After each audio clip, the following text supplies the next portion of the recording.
Everybody, welcome to Sports. I'm Ricardo. Lightbourn. The third annual West End Snapper Tournament was a wonderful event held on the weekend. Snappers, grunts, and they didn't have any porgies, so that meant I couldn't fish. The West End Snapper Tournament was a winner-take-all event. The passing win in this year's tournament for a third time. The anglers celebrated a real good day of fishing for the snappers. It was worth dancing for.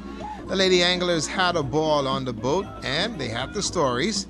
Team triple play in this year's tournament and some anticipation. Here comes the Foley boys in from the tournament weigh-in and right on time. There was fish everywhere, snappers and even grunts.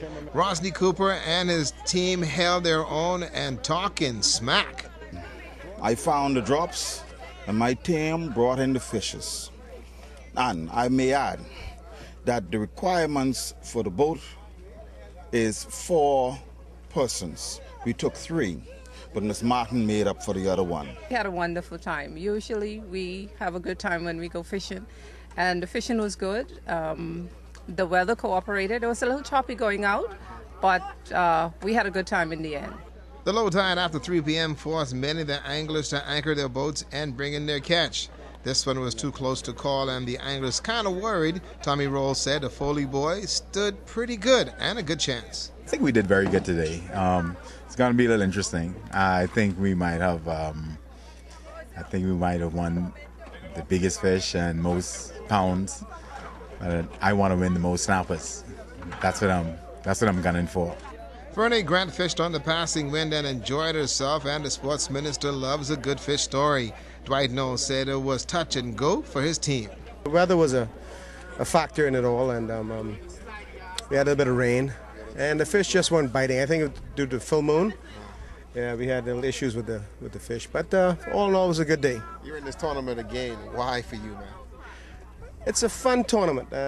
We go out there to have fun and camaraderie with your crew members. And this year I had a female, which is the first time I've ever had a female in the boat, and she did very well.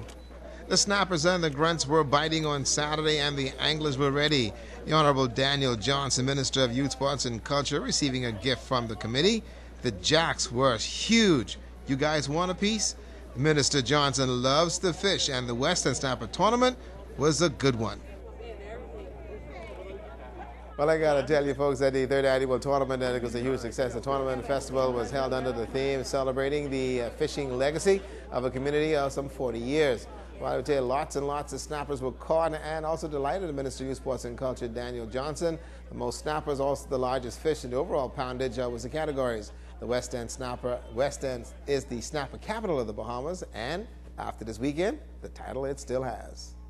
We saw people out here yesterday evening on the rocks here, fishing, catching snappers. Snappers are biting now. This tournament comes at a critical time.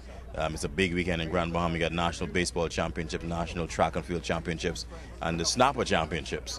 I mean, that's the trifecta. So this is huge for us. It's really great to be out here in West. It's a wonderful place. Has a rich history. Mr. Simeon Brown is from out here. Mr. Grant from out here. They had some major historic meetings out here just down the street, which changed the course of history of this country. And West End needs to be revitalized now. And so us being out in the cultural world, using our blend with sports and attracting young people is exactly the right recipe for what we want to do. Now, the Minister of Sports related with the response to the festival and also the tournament.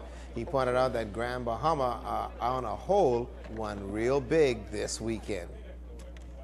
We think of tourism as only foreigners visiting, but there's a domestic tourist market that we need to really concentrate on. Within this market, this weekend there are 1,000 people that came down for track and field. There are 1,500 people that came for baseball. There are 840 young men playing baseball in Grand Bahama this weekend. And that's a 5-day tournament. That's rooms, food, boom, transportation, the full 9 yards. That's a big deal. The economic impact, that is millions of dollars from Bahamians. And this can be done in settlements around the Bahamas. It is being done. And we got to get our appreciation again for what we have. And this kind of activity does just that. That was a lot of fun down there in West End. Well, the B3's National Track and Field Championships held over 2 days at the Grand Bahama Sports Complex. The men's 400-meter finals was just one of the marquee events. Let's go to the start of the men's 400 meters. The IAAF qualifying time is 45.28 seconds, and the field of runners have that ability. Let's now move up to the 150 mark of the race. Latoya Williams, Ramon Miller, Chris Brown, Wesley Nemore, Stephen Newbold, O.J. Ferguson, Alonzo Russell, and down the stretch they will come as they are now heading for home. In the middle of the track, Ramon Miller with a burst of speed to carry through the finish line. He will win the race in 44.93 seconds, and that's an A world qualifying time. Latoya Williams, 45.26 seconds. He, too, is under the world A time. Chris Brown, 45.29, a B qualifying time. And Wesley Nemore, 45.54. That is a B standard. Stephen Newbold was fifth in the race in 46.08. He also qualifies for the CAC Games.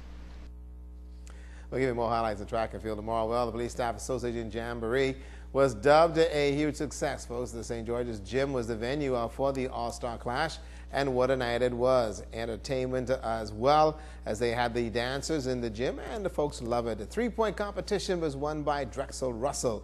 Andrew Clark, Deputy Chairman of the Police Staff Association, presenting that award.